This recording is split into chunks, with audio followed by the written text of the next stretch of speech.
വിവാഹ പാർട്ടികൾക്ക് സ്പെഷ്യൽ പാക്കേജുകൾ, അഡ്വാൻസ് ബുക്കിംഗുകൾക്ക് 0% പണിക്കൂലി. Athulya gold and diamonds, Valanchery road, Koppam.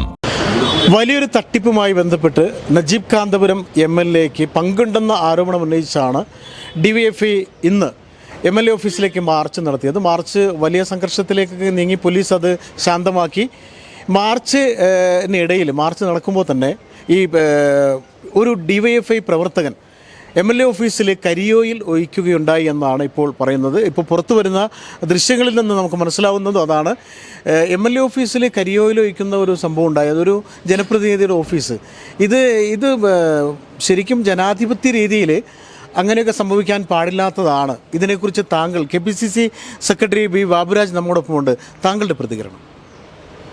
നിമിഷങ്ങൾക്ക് മുമ്പ് MLAയുടെ ഓഫീസിലേക്ക് DYFIക്കാർ നടത്തിയ മാർച്ച് തികച്ചും ഒരു ജനാധിപത്യ വിരുദ്ധ രീതിയിലാണ് നമുക്ക് ആ സമരത്തെ കാണാൻ സാധിക്കുന്നത്. ഒരു ജനപ്രതിനിധി എന്ന ജനകീയ MLA കൂടിയായ നജീബ് കാന്തപുരത്തിൻ്റെ വസതിയും ഓഫീസും ഒന്നിച്ച് സ്ഥിതി ചെയ്യുന്ന ഈ സ്ഥലത്തേക്ക് DYFI കയറിക്കൊണ്ട് കരിയോട് ഒഴിക്കുന്ന ഒരു സാഹചര്യമാണ് നമുക്ക് കാണാൻ സാധിച്ചത്. ഇത് പോലീസിൻ്റെ മുമ്പിൽ നിന്നുകൊണ്ടാണ് ഇത്തരം ഒരു സാഹചര്യം ഇവിടെ സൃഷ്ടിച്ചത്. ഇത് തീർത്തും അപലനീയമാണ്. ഇതിനെതിരെ ശക്തമായ രീതിയിൽ കോൺഗ്രസും UDFും ഒക്കെ ശക്തമായ രീതിയിൽ പ്രതികരിക്കുമെന്ന ഒരു സംശയമില്ല. നമുക്കറിയാം, കഴിഞ്ഞ കാലങ്ങളിൽ കുറച്ച് കാലം കൊണ്ടുകൊണ്ട് തന്നെ ഈ നജീബ് കാന്തപുരം MLA എന്ന നിലയിൽ പെരിന്തൽമണ്ണയിൽ ജനങ്ങൾക്കിടയിൽ വളരെയേറെ ശ്രദ്ധിക്കപ്പെട്ട ഒരു വ്യക്തിയാണ് കേരളത്തിലെ MLAമാർക്കിടയിൽ തന്നെ.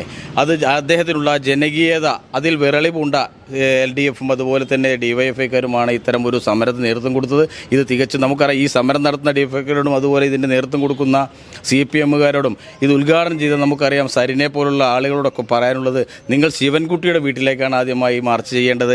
ഇവിടെ കരിയോയിലാണ് നിങ്ങൾ കൊണ്ടുവന്നതെങ്കിൽ അവിടേക്ക് പെട്രോളും വാങ്ങിക്കൊണ്ടാണ് ശിവൻകുട്ടിയുടെ വീട്ടിലേക്ക് നിങ്ങൾ പോകേണ്ടത്. കാരണം ഈ അനന്തുവിനെക്കുറിച്ചും അനന്തകുമാറിനെ കുറിച്ചുമൊക്കെ ശിവൻകുട്ടി നടത്തിയ പ്രസംഗവും അദ്ദേഹം അവർക്ക് കൊടുത്ത സർട്ടിഫിക്കറ്റും ഒക്കെ നമുക്ക് ഇന്ന് കാണാൻ സാധിക്കും. അത് ഗവൺമെൻറ് പരിപൂർണ്ണ പിന്തുണ കൊടുത്ത ഒരു NGO ടീമിനെയാണ് ഇത്തരം ഒരു തട്ടിപ്പിന് നേതൃത്വം നൽകിയിട്ടുള്ളത്. ഇതിൽ MLA എന്ന നിലയിൽ നജീബ് കാന്തപുരത്തിൻ്റെ പങ്ക് കൃത്യമായി അദ്ദേഹം വിശദീകരിച്ചിട്ടുണ്ട്. ആ കാര്യങ്ങൾക്കൊന്നും ഞാൻ കടക്കുന്നില്ല. പക്ഷേ ഇത്തരം സമരങ്ങൾ ഇനിയും ആവർത്തിക്കുക അല്ലെങ്കിൽ ഇത് മുന്നോട്ട് പോയാൽ അത് വലിയ രീതിയിലുള്ള തിരിച്ചടിക്ക് നേരിടേണ്ടി വരുമെന്നാണ് എനിക്ക് പറയാനുള്ളത്. ഇത്തരം സമരങ്ങൾ അക്രമത്തിലേക്ക് നീങ്ങിയാൽ അതൊന്നും അഭിലഷണീയമല്ല. ഇങ്ങനെയുള്ള സമരങ്ങൾ അക്രമത്തിലേക്ക് നീങ്ങിയാൽ അതേ രീതിയിൽ തന്നെ തിരിച്ചടിക്കാൻ കോൺഗ്രസിന് UDFന് കരുത്തുണ്ട് എന്നാണ് അദ്ദേഹം പറയുന്നത്. ഇത്തരം സമരങ്ങളെല്ലാം സൗഹാർദ്ദപരമാവണം.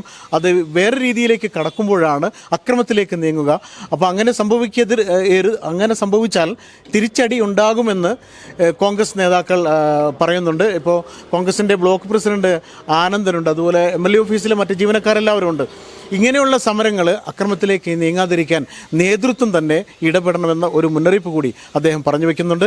ക്യാമറമാൻ ബിനുവിനൊപ്പം ജബ്ബാർ വേണാട്ട്, നില 24 ലൈവ്.